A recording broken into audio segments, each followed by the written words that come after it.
pessoal, sou a professora Josefina Oliveira, professora de língua portuguesa. Estou aqui na plataforma Gonçalves Dias, no nosso projeto Atividades Curriculares Complementares, uma iniciativa do governo do estado do Maranhão. Hoje, especialmente, nós vamos conversar sobre algo que assusta um pouco vocês. Nós vamos falar sobre a estrutura do texto argumentativo.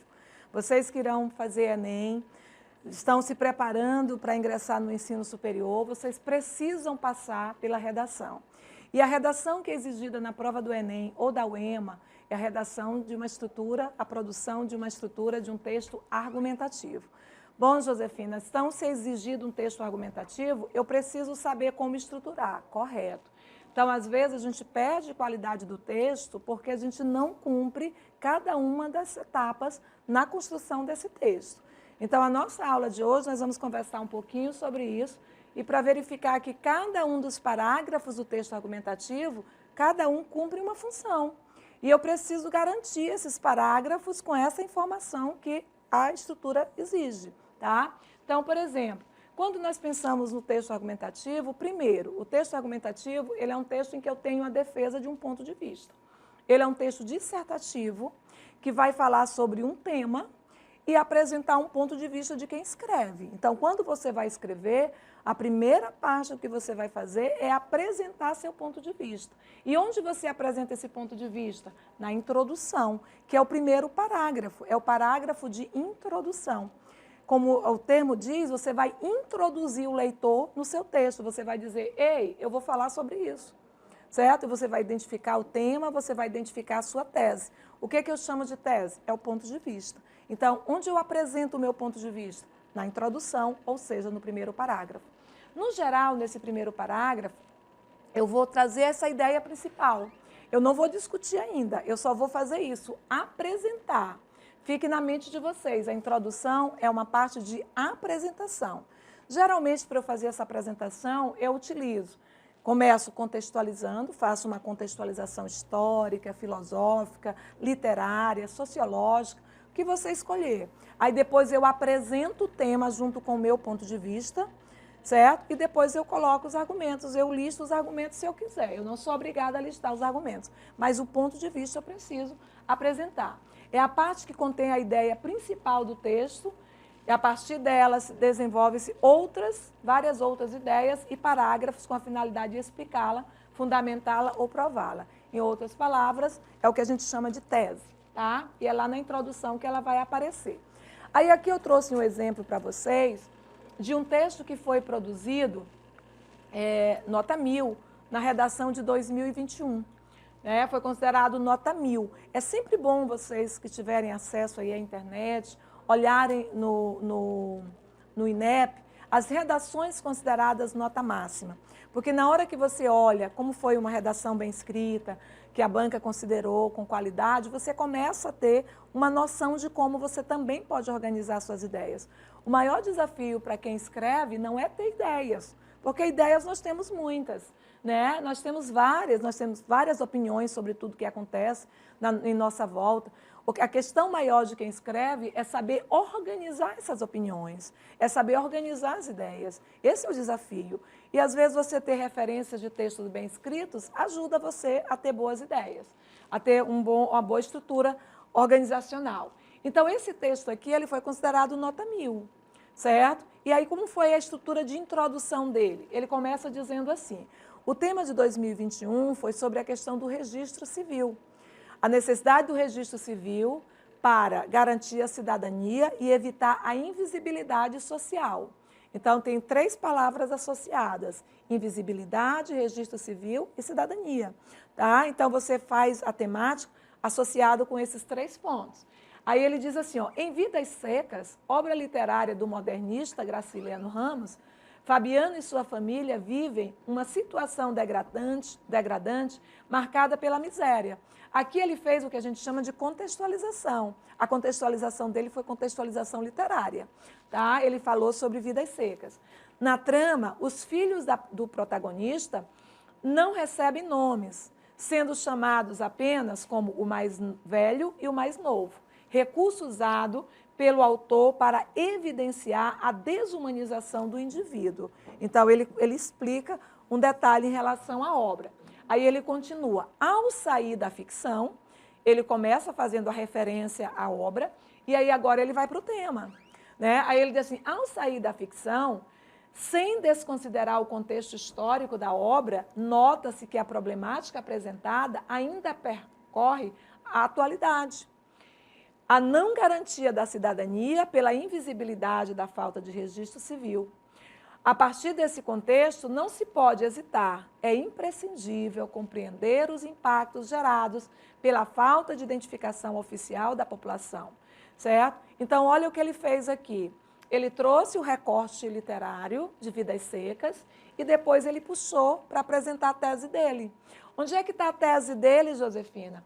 Quando ele diz assim, nota-se que a problemática apresentada ainda percorre a atualidade. Então, ele quer dizer, em outras palavras, mesmo que a obra tenha sido feita num contexto diferente do atual, mas o fato do que está retratado na obra de Graciliano Ramos, certo? Traz uma situação que ainda é presente para nós.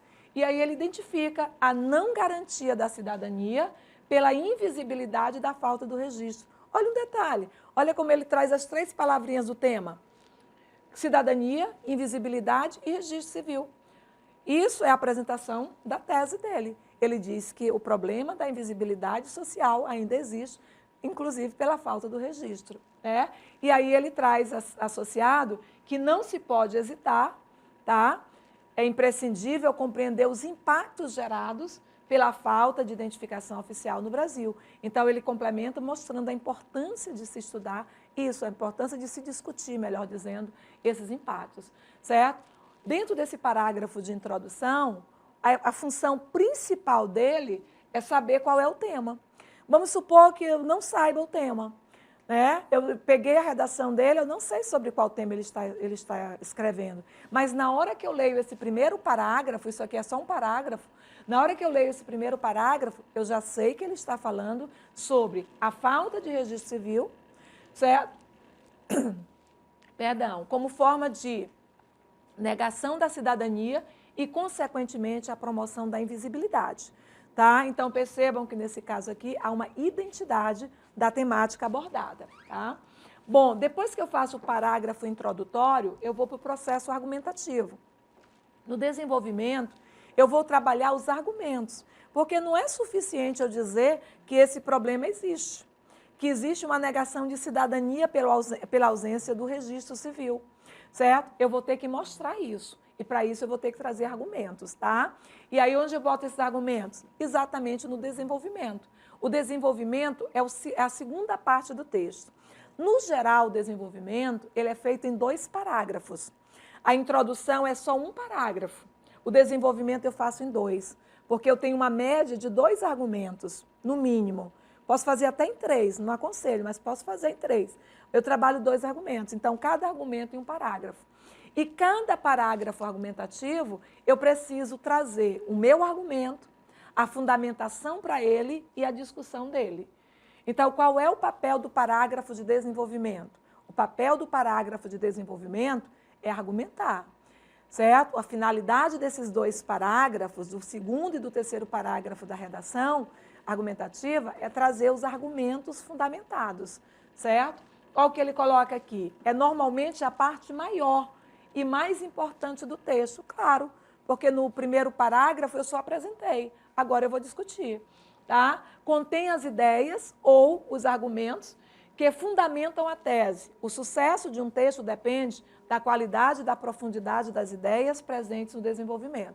Então, se eu tenho argumentos consistentes, a minha nota é boa. Se eu tenho argumentos rasos, eu vou ter problema de notas, tá?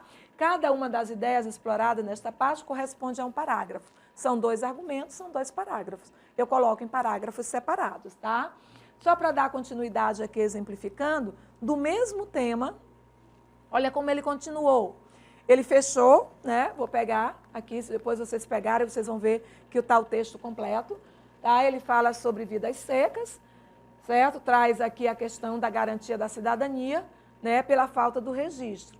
A não garantia dessa cidadania. Então, isso aqui é a introdução. Aí, como ele abre o argumento? Ele diz assim, ó, com efeito, olha o conectivo, tá?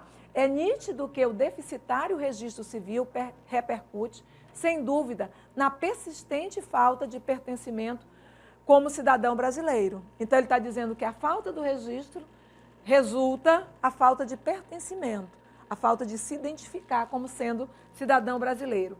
Isso acontece porque, como já estudado pelo historiador José Murilo de Carvalho, para que haja uma cidadania completa no Brasil, é necessária a coexistência dos direitos sociais, políticos e civis.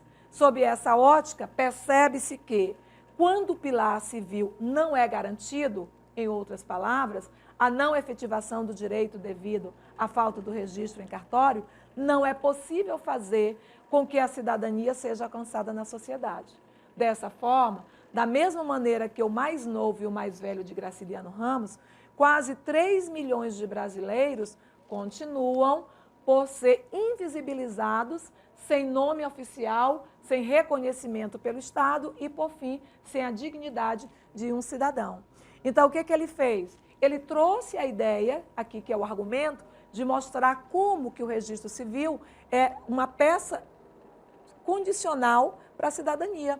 Porque no momento que eu não tenho registro civil, eu não vou ter os direitos sociais, eu não vou ter os meus direitos políticos. Você não consegue fazer inscrição numa escola, você não consegue uma consulta no sistema de saúde, certo? Você não consegue ter uma aposentadoria. Por quê? Porque você não tem uma identificação. E sem uma identificação, você não tem cidadania, né? Então, ele relaciona isso.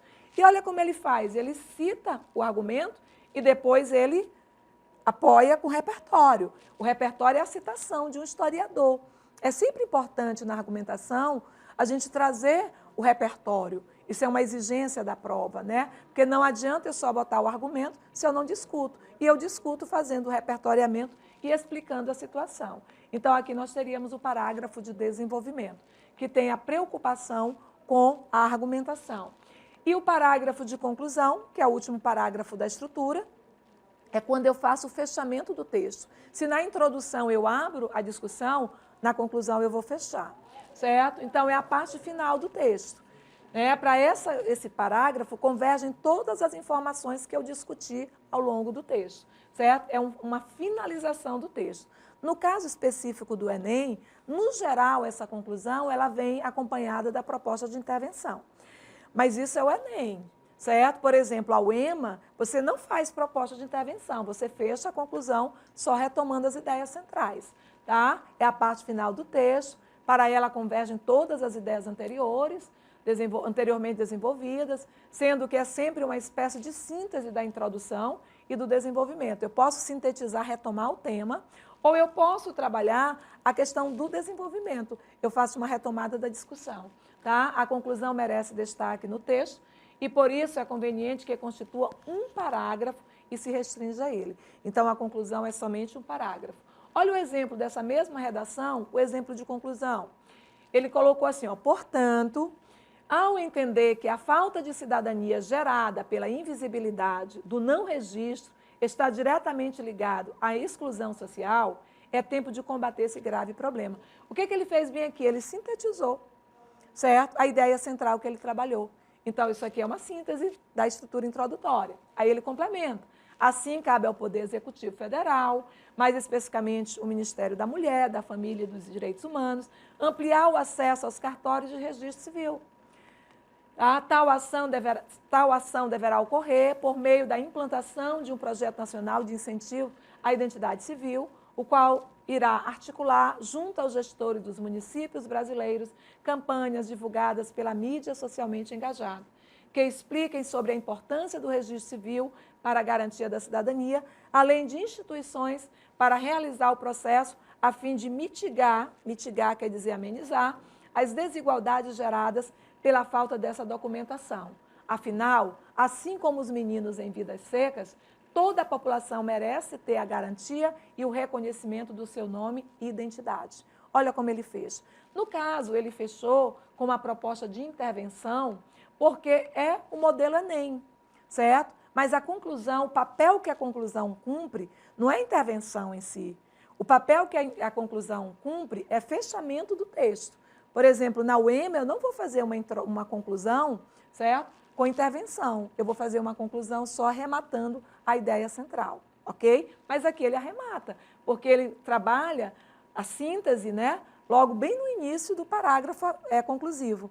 Depois dá a proposta de intervenção e faz o fechamento, retomando a ideia de vidas secas, lá da introdução, ok? Tá? Então, sintetizando, nós vimos a estrutura introdutória, que tem a ver com a apresentação do tema, a apresentação da tese, certo? A estrutura de desenvolvimento, que eu apresento os argumentos e discuto esses argumentos, fundamentando esses argumentos, certo? E, por fim, a conclusão, em que eu faço o fechamento do texto, da discussão, certo? No caso específico do Enem, com uma proposta de intervenção.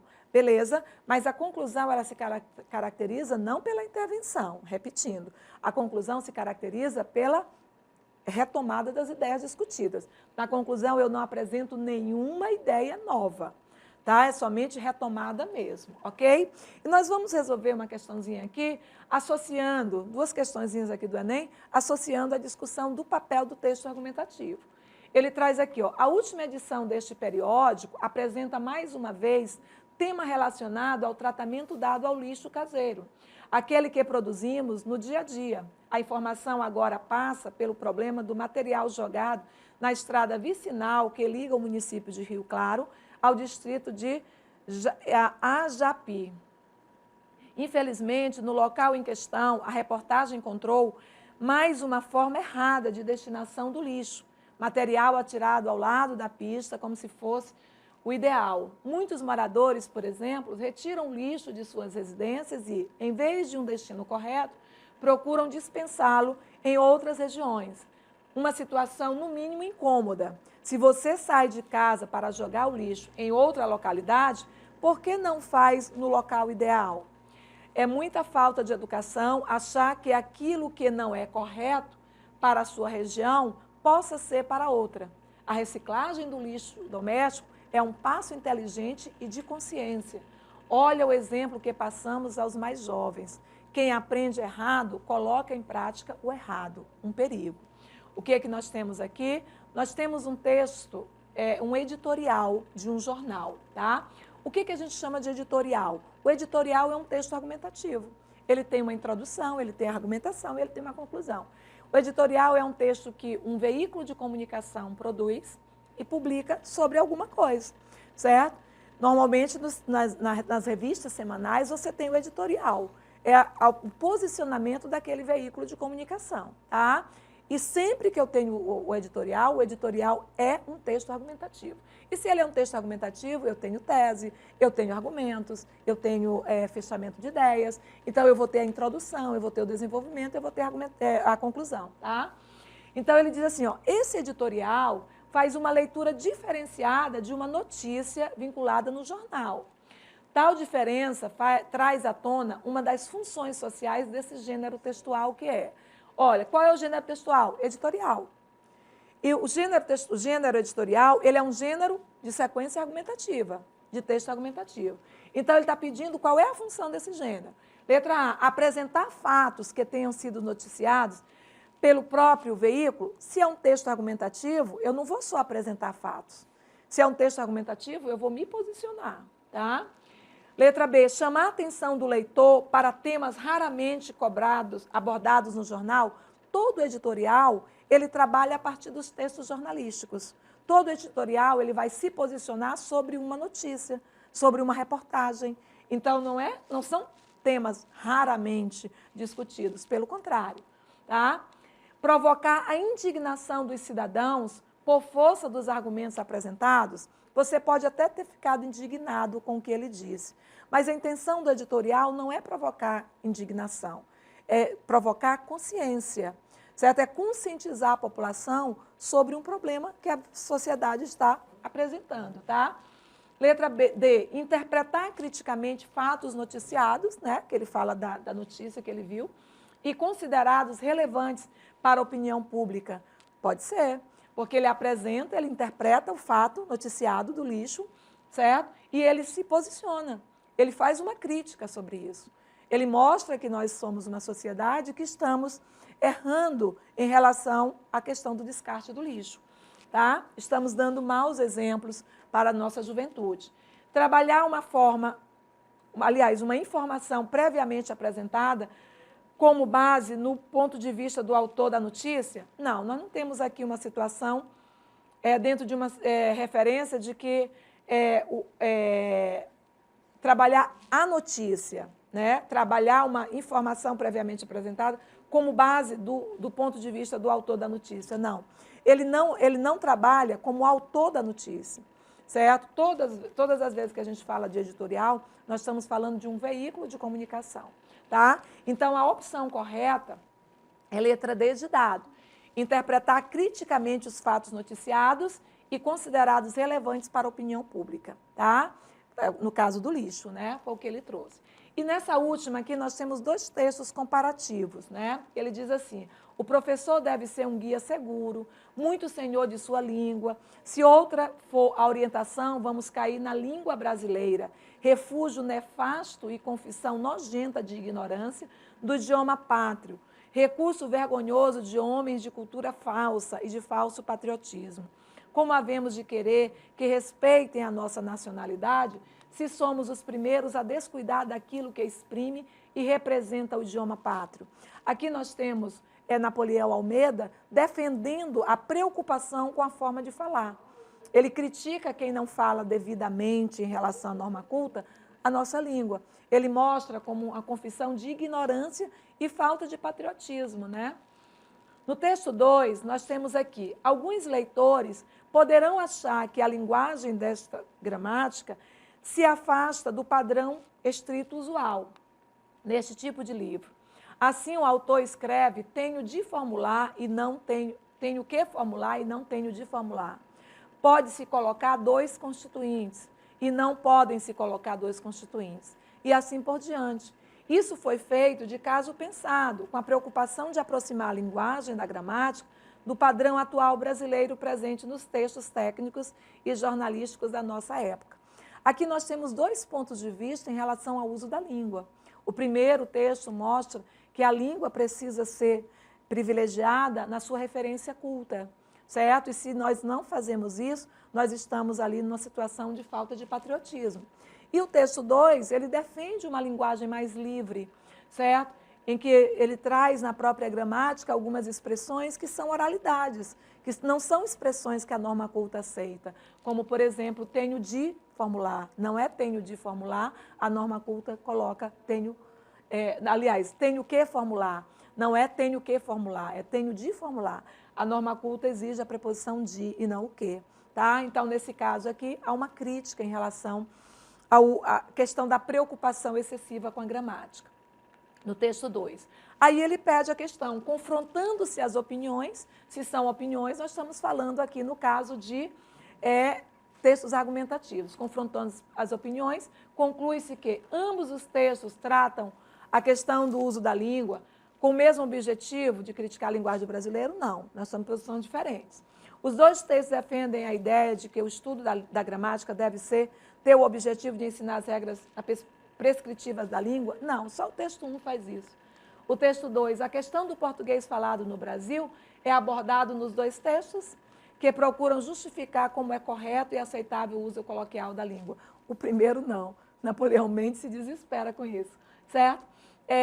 O primeiro texto enaltece o padrão estrito da língua, ao passo que o segundo defende a linguagem jornalística, deve criar suas próprias regras gramaticais. Ele não traz essa ideia no segundo texto, tá?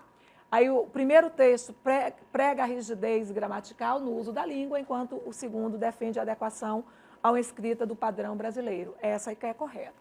Tá? Então, a opção correta, a letra E. Aqui nós finalizamos nossa aula, finalizamos nosso vídeo. Não esqueçam de acessar o plano de estudo, que está à disposição de vocês com mais informações e com mais questões para você resolver sobre esse assunto. Tá? Um beijo no coração de vocês e até nosso próximo vídeo.